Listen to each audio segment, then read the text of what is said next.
Alors, la troisième possibilité existante pour effectuer la découpe, c'est directement de récupérer un modèle CATIA, un modèle volumique CATIA 3D qu'on va transformer en mise en plan pour insérer sur notre table de découpe laser. Alors, on va lancer CATIA.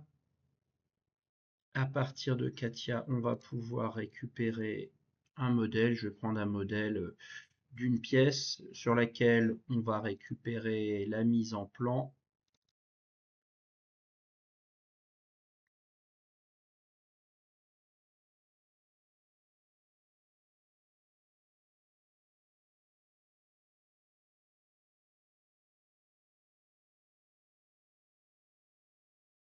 Donc la pièce, si on la regarde, voilà, c'est assimilable à une plaque, on n'a pas beaucoup d'épaisseur, alors forcément si on découpe quelque chose, autant que ça ressemble au profil de la pièce.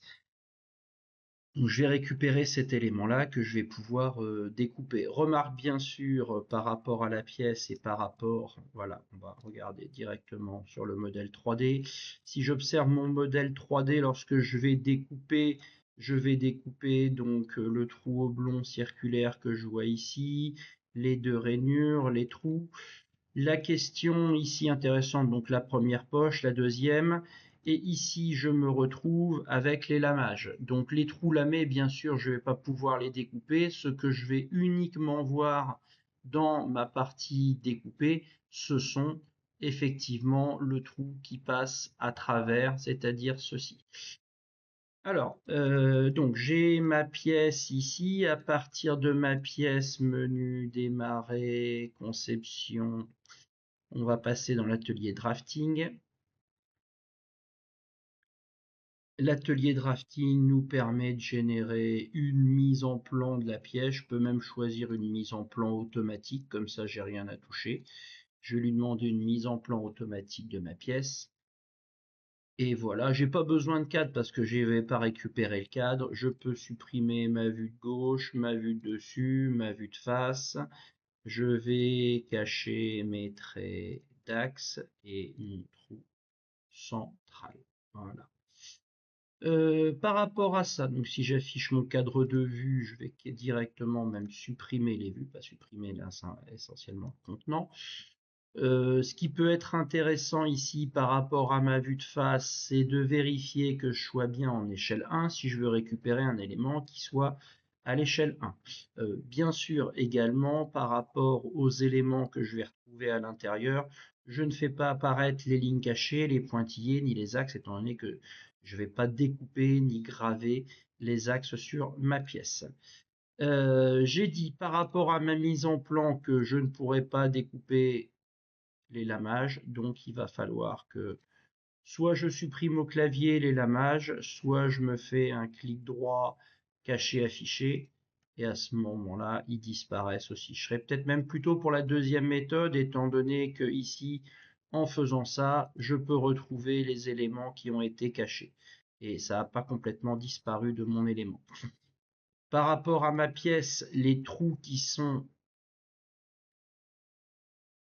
chanfreinés ici ne vont pas apparaître. Cela veut donc dire que par rapport à ma pièce ici, les cercles extérieurs les plus grands, je dois les cacher. Pareil ici sur ma figure.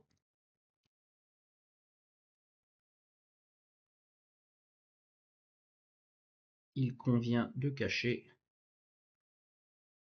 les géométries extérieures. Alors en fait, ça, il va falloir qu'on le fasse sur toutes les formes extérieures qui sont représentatives des chanfreins.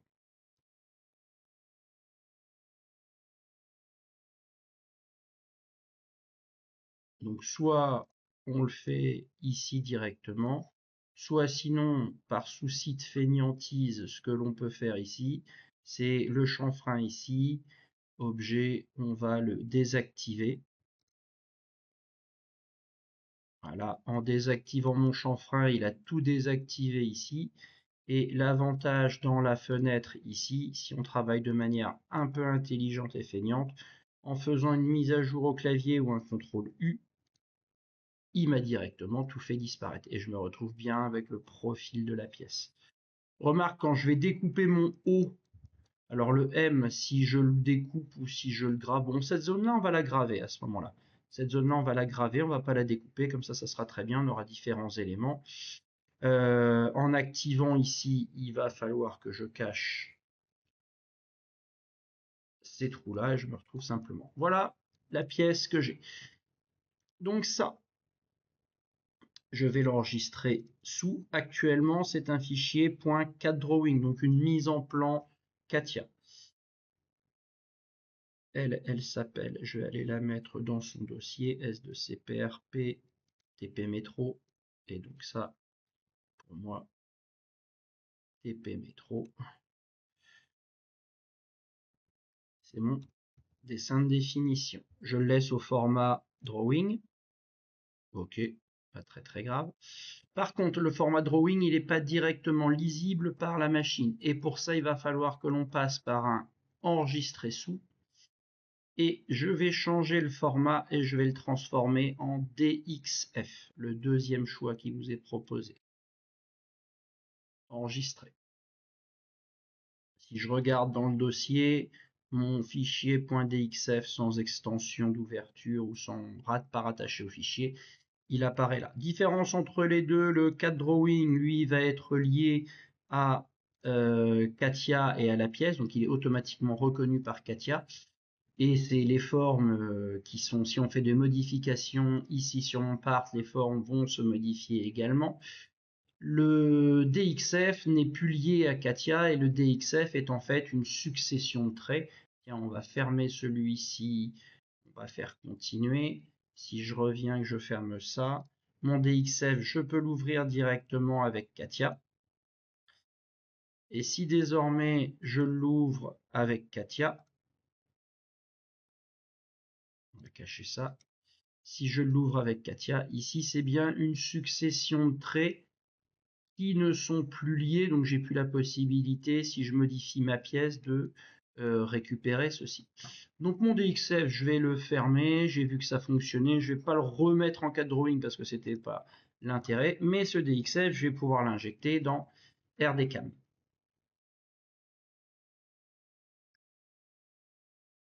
Pour insérer mon DXF, je vais directement importer et dans le document, je vais importer mon DXF. Voilà la pièce qui est importée. Remarque, l'intérêt, c'est que la pièce ici, elle est au format de la pièce. Par défaut, quand il me le met ici, c'est du 100 par 70. Si je retourne dans Katia ici et que je vais vérifier mon extrusion de base, c'était bien du 100 par 70. Donc j'ai bien gardé les paramètres de la pièce. Ça, c'est intéressant parce qu'il n'y a pas de déformation par rapport au format initial. Actuellement, il m'a tout mis dans une seule esquisse et il m'a considéré que c'était du scan, donc simplement de la gravure. C'est pas réellement ce que je vais vouloir. Moi ici, j'aurais plutôt tendance à dire que tout ceci, c'est ce qu'on va découper. Alors si on le découpe dans du bois, on va aller regarder les paramètres qui nous étaient préconisés dans l'application et dans le logiciel. Je vous rappelle à partir de la notice de la machine, dernière page.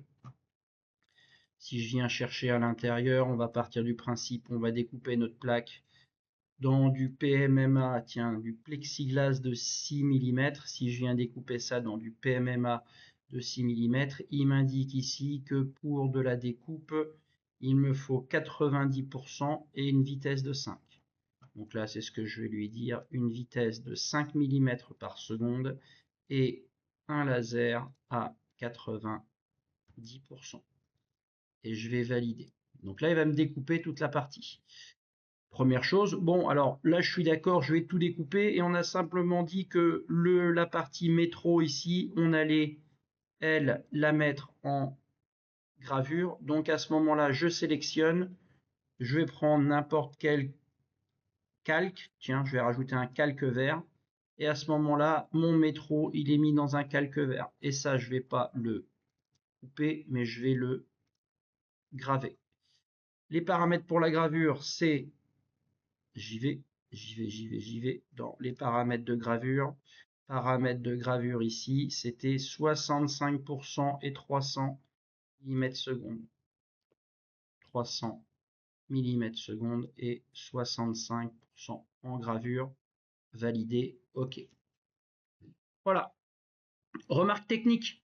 Si je découpe, là j'ai l'ordre chronologique de mes opérations, si je coupe et qu'ensuite je scanne, j'ai des risques que lorsque mon laser sera passé, ma pièce va se détacher, donc il est possible qu'elle bouge légèrement.